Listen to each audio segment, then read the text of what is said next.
Welcome to the Resilient Retail Game Plan, a podcast for anyone wanting to start, grow or scale a profitable creative product business with me, Catherine Erdley.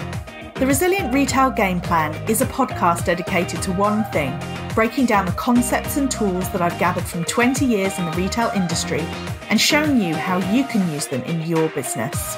This is the real nuts and bolts of running a successful product business, broken down in an easy, accessible way. This is not a podcast about learning how to make your business look good. It's the tools and techniques that will make you and your business feel good.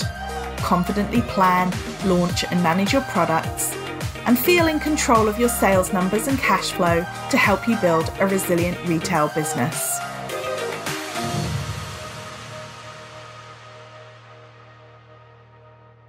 Welcome to the Resilient Retail Game Plan. Hi, I'm your host, Catherine Erdley, as well as the founder of the Resilient Retail Club, which is my membership group and mastermind for product businesses.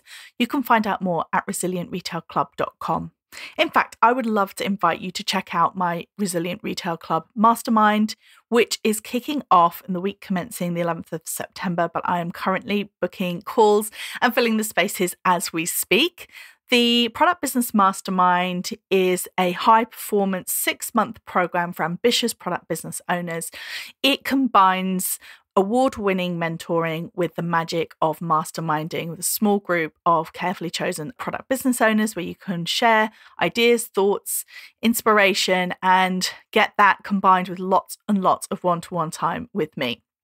Check it out at resilientretailclub.com. There is a page titled Mastermind. Just click on that and it has all of the details as well as the opportunity to sign up for a free, completely no obligation discovery call with me. These are very casual. It's just an opportunity for me to find out more about your business. And if it's right for you, I will tell you about the mastermind. No high pressure tactics, just the opportunity to have a chat. But there are only a certain number of spots for the discovery calls. So if you're interested, then do go check it out now. On to today's podcast. I'm very excited to be talking about Christmas in more depth. As you know, I love to talk about Christmas from about May is usually when I start talking about it. But what I wanted to do today is share with you some of my predictions for Christmas 2023. And I absolutely love preparing for these kind of podcasts because it involves me digging into lots of the research that I get sent as a Forbes.com contributor, as well as taking a look at what people are talking about in the run up to Christmas and what my predictions are. Now, I just want to start off by saying that a lot of the predictions about Christmas 2022 were actually not correct. I don't know if you remember, but at this time last year, lots of people were very, very concerned about the cost of living, the impact of fuel prices, etc., etc. Lots and lots of people had their increasing bills on their mind. And the overall idea at this point in time, at this point in the year, the overall predictions were pretty dire for Christmas 2022. But actually what happened was it really exceeded expectations. So totally, there was a 6.9% growth on the year in 2022 in the month of December. Stores were seeing the highest footfall they'd had since the pandemic. And generally speaking, Christmas 2022 turned out to be a lot more cheerful than a lot of people were thinking. There were a few different bits and pieces behind that. A lot of it was to do with the fact that because it was the first year for social occasions really since the pandemic, because if you remember 2021, people were still very much concerned about meeting in bigger groups, especially during those winter months. There was higher than expected spending in areas such as fashion, as people splurged on new outfits to go out for the first time, and hospitality actually did better than they were expecting as well. So I do think with all of these predictions, we do have to take them with a little bit of a pinch of salt, but that was really a nice surprise for a lot of retailers to have a better 2022 Christmas than expected. However, I do feel quite strongly that Christmas 2023 is not going to exceed Christmas 2022. I would say that we're seeing it looking like it's going to stack up as tricky overall. It is not one that I would feel bullish about. So for many years, my job was to predict the Christmas sales, sometimes day by day, well, often day by day, actually, for bigger retailers. If I was sitting there today with £100 million worth of sales to plan out, I do not feel like I would be being bullish. about Christmas 2023, I think that this is one just to be mindful that customer spending may not be, I certainly don't think it will be above 2022. Now, that may sound very doom and gloom, but as I go on, I hope you'll see that there are definitely some bright spots within there and some things that you can be thinking about. I certainly don't think that it's going to be a complete disaster either. I don't think we're going to see sales fall off a cliff. I think we're just going to have to be mindful of the fact that this is maybe not the Christmas to be the most bullish about with your predictions. Unless, of course, your own personal business is completely smashing it and has been smashing it all year, in which case, go for it. I always think with these predictions, it's always a little tricky because there is the wider economic environment in which we all operate as business owners, and then there's personally what's happening in your actual individual business, and the two things are not related. So really take this podcast as more as an idea of what's happening in the broader picture. But of course, for your own business, there may be other factors at play. For example, if you're seeing great growth, then there's nothing to say that that won't continue in through Christmas.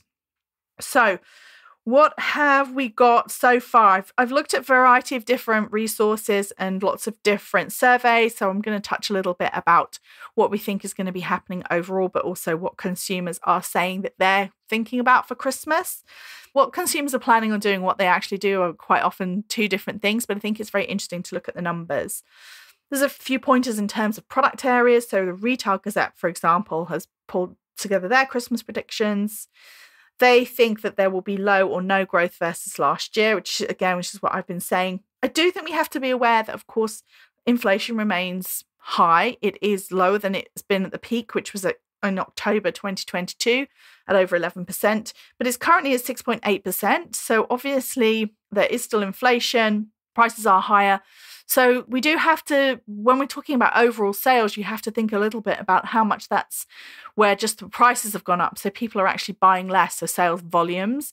My personal belief is that we'll see that sales volumes overall down slightly, even if sales remain fairly level with 2022.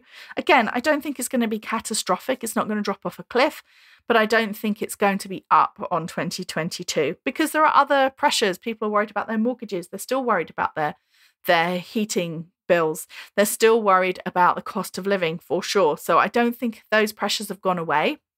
I think that what we will see, as I said, is maybe slightly down on volumes, but even if the sales remain level or even slightly up, just simply because everything's costing that much more this year, currently 6.8% up on the year of inflation. So the Retail Gazette, in terms of their product categories, they were saying they think electronics is going to remain down. That has been a tricky category ever since the pandemic because lots of people pulled forward purchases on electronics, whether on a longer buying cycle. If somebody bought, for example, a brand new TV because they were going to be home a lot more, then they're not going to need that new TV again for several years down the line. So the electronics category, the spending there has been slow to catch up from the pandemic. One category that they are feeling bullish about and definitely agree based on what we've seen so far of consumer behaviour is health and beauty. Health and beauty remains a pretty robust category where people are both more concerned about their own well-being, but also this notion of small treats, I think, really fits well in that health and beauty category. I've talked before on the podcast about something known as the lipstick effect, which is when the economy is feeling tricky, that people buy these small treats for themselves, such as lipstick, and there's a correlation between the economic performance and how much lipstick we sell. So health and beauty, I think, will be something that does well at Christmas. It'll be interesting to see what happens with fashion and accessories because it definitely had a boost last year because of the fact that more people were buying these new outfits for going out. The interesting question will be whether or not they buy another new outfit this year or whether in fact they say, okay, that's enough, that we don't see that same bump. Something else to be mindful of. So what's the customer going to be wanting and how they're going to be shopping? There's a few different pieces here. First of all, buy now, pay later, BNPL, like the likes of Klarna, ClearPay, for example, that has been growing and they're now saying, so Cision, PR Newswire, they had a report that suggested that buy now, pay later was going to be up 20% on the year at Christmas time. In fact, going to see 20% on the year growth year on year until about 2026. So, of course, when people are managing their cash flow and they're looking to purchase, looking to continue to purchase, they are going to be relying more on things such as buy now, pay later to help them manage that cash flow. It's something to consider. I'm in two minds about buy now, pay later. I don't know that I've necessarily seen it really conclusively where people have added it to their website and they've seen a massive shift in their conversion. But for sure, if you have higher priced items or you just want to add an additional payment method to see if that improves your conversion rates, then that is definitely something that you could be thinking about. And it has come up again, actually, in several different reports that I read. Buy now, pay later comes up as an emerging trend in terms of how the customer wants to pay. And of course, at Christmas, when they're spending more than normal, then this will become even more important, in my opinion. And then there's online. So this is a really interesting one. One of the reports that I like to take a look at on a regular basis is the Office of National Statistics runs a report every month. They give monthly updates on something that talks about the percentage of online sales as a percentage of the total retail industry. So what that means is for every pound that's spent in the UK, how many pence of that is spent online?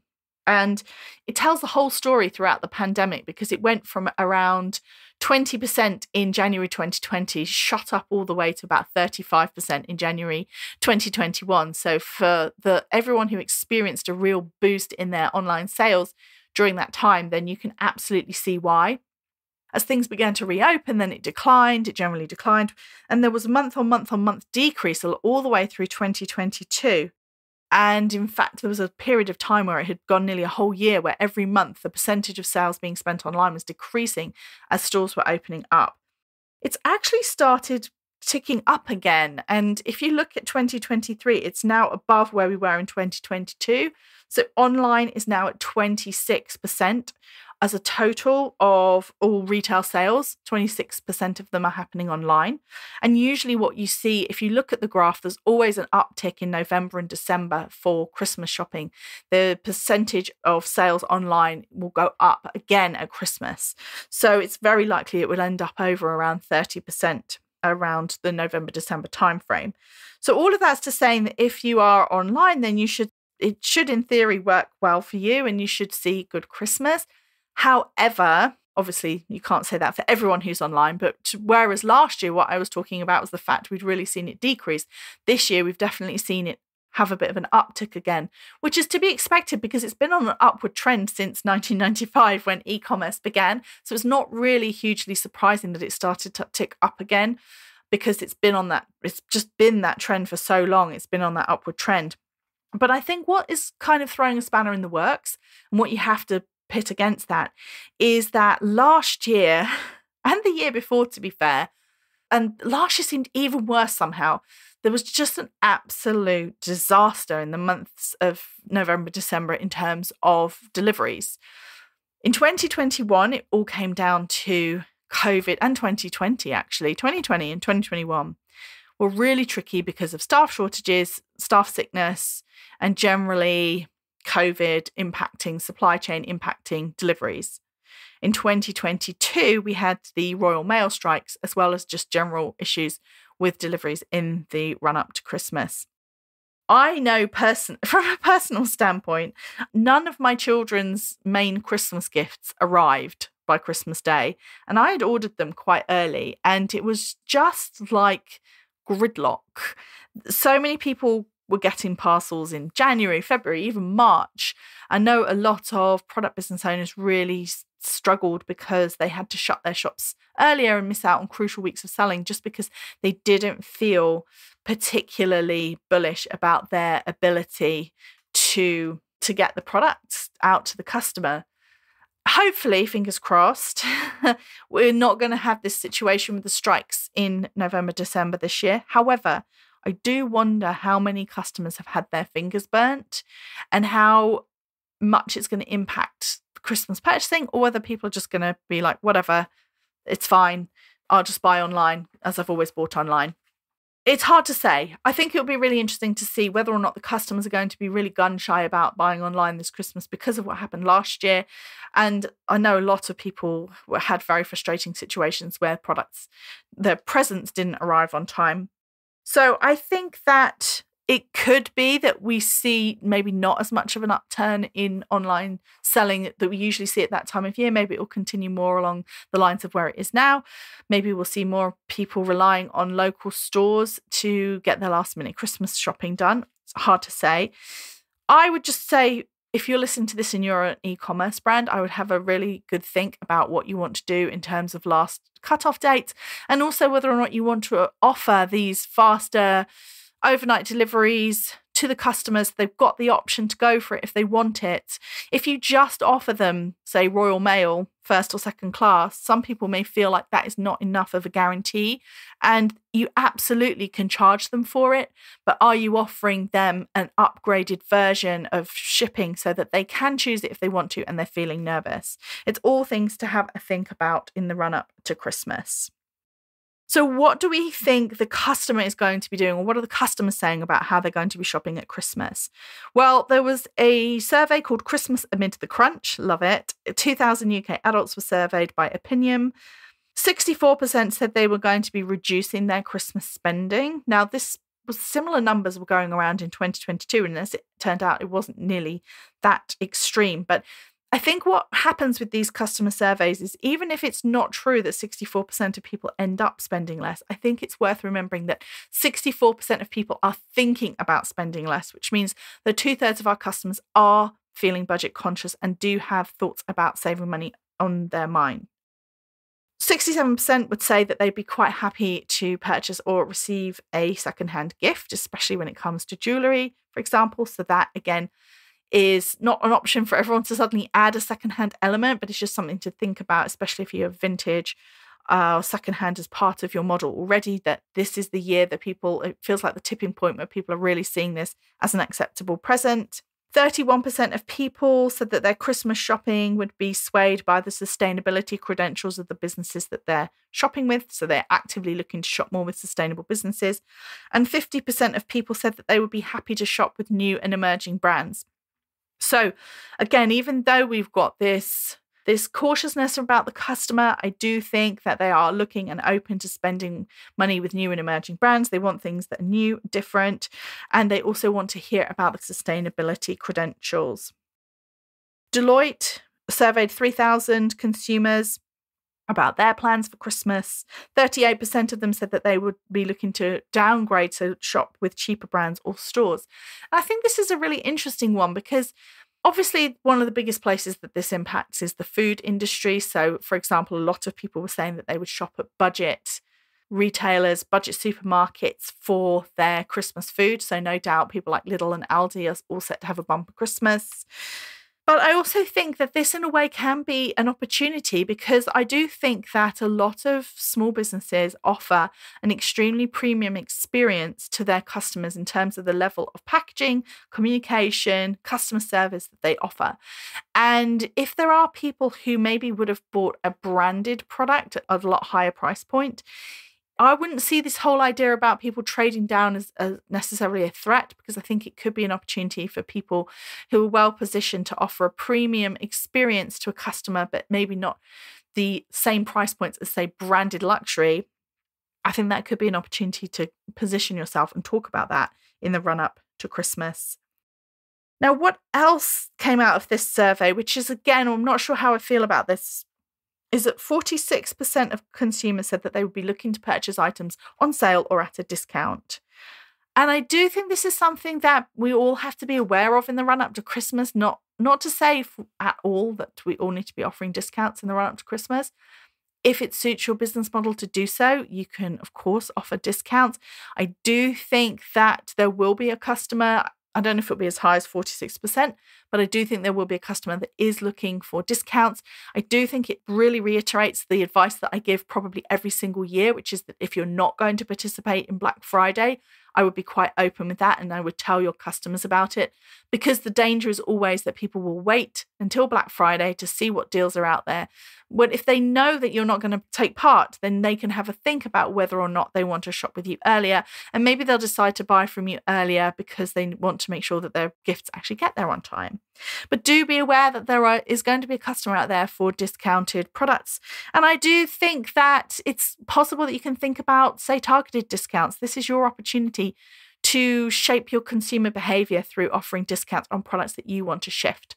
As I always say about discounts and offers, they look like they're for their customer, but they're actually for you, the business owner. So if you have got too much stock on a certain area and you need to shift it, then by all means, use this customer that is looking for a discount, looking for a deal to shift any stock that you don't want to be left with in January. And if you listen to last week's episode where I talk about how to think about your stock in different ways and different slices of stock, if you like, then you may find that a useful thing to combine with, okay, well, what do I actually want to carry forward into January? Therefore, I'm not going to discount versus, okay, what do I feel like I've got too much stock of, and therefore I am happy to discount in the run up to Christmas because I know I'll shift some. Because there is a real opportunity to make a big difference to your stock in the run up to Christmas, because this is when people are buying. So it can work very well to liquidate stock and to put discounts on things you want to shift at this time of year. But of course, this is all completely up to you as a business owner and what your feelings are about discounts. Some people will say, I just don't discount at all. And you know what? That's absolutely fine. So what does all of this mean? Well, I think that if you've been doing great all year, then there's no reason to believe that you won't continue to do well at Christmas. So if your sales have been up significantly, have a think about what that means for Christmas, and are you ready for it? Are you ready for that extra demand? I think that I would suggest being ready early. I think there will be some customers, especially online, who want to purchase early to avoid any issues cropping up. So as best you can, get yourself to a situation where you can launch your Christmas products. I would say the typical timing is we get through Halloween, we get through bonfire night, and then after that, it's all about Christmas. So can you get yourself organized, ready for that? Definitely talk about sustainability. Definitely keep talking about you as a small business owner, what you're doing, about the fact that you are a small business, a local business, if you have bricks and mortar store, talking to your customer, or even if you've got an online business, talking about the fact you're local, talking about the fact you're independent, talking about how they can get something different and new from you. I do definitely think price point is going to be important. So I would have a look at what you've got in terms of Christmas gifting, and I would make sure you've got all the price points covered off, including the lower price points, because there will be people who want something at a keener price point to stay in budget. The key thing is that I really do believe that people want something special and lovely for their loved ones, regardless of the price point. So it's not about saying that everything has to be a certain price point. It's about everything has to be special and lovely. So you could, for example, have a lovely luxury chocolate bar that costs £7 to £8. You could have a really lovely soap bar that is in that price range as well. It's not necessarily about saying it's got to all be higher price because they want something special. It's about offering something special and lovely and delightful to your customer at all the different price points, recognizing that people do have budgets. They do have in their mindset, don't forget, 2/3 of people were saying they wanted to spend less. So they are going to be looking out for some of those keener price points. But equally, don't forget one of the biggest things that people always miss, small businesses always miss at Christmas, is there will still be people who want to spend £75, £100, £150 on their loved ones. Because maybe last year they spent £250. You don't know. So don't assume that everything that you have to offer has to be in that lower price point. Make sure you've got at least some things in your business that are higher price point that your customer is going to be able to purchase for that special person, or even if people are grouping together to buy a present. So there you go. Those are my thoughts and predictions for Christmas 2023. My final thought is be positive. We're going to hear a lot of doom and gloom, no doubt, in the news, because doom and gloom seems to be what really gets people attention. So that's what they fill the news with. So it can be easy to feel disheartened, but don't forget, when we're talking about, even if sales are flat or even if they're slightly down on last year, we're not talking about the fact that nobody's going to be buying anything at Christmas or no one's going to be spending any money. People are spending money. They will be spending money. They will be spending money on their loved ones. They will be spending money to have a good time, to look good when they go out. They'll be spending money to show the people that they love that they care. All of these things are going to be happening, and you can be ready for them. Why not head over to @Resilient Retail Club on Instagram? Let me know what you thought about today's episode. Let me know what your predictions are for Christmas 2023. And of course, if you have a moment to follow the podcast on Spotify, and you can rate it within the app as well, that's really fantastic. And if you have a moment to rate and review it inside Apple Podcasts, that would be amazing too. And of course, if you follow or subscribe, then you will be the first to know about every new episode.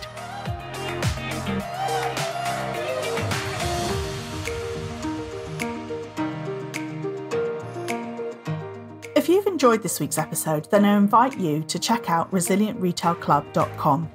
The Resilient Retail Club is the membership for anyone wanting to start, grow or scale a profitable product business. No more trawling Google trying to find the answers to your questions or wading through general business advice that speaks mainly to service-based businesses. Whether you're still at the idea stage or you've been going for a while but want to get more focused and organised when it comes to your business, the Resilient Retail Club is the place for you. With a library of courses tailored to creative product businesses, several live sessions a month, and a supportive and active community, the Resilient Retail Club is the perfect membership to help you hit your goals faster.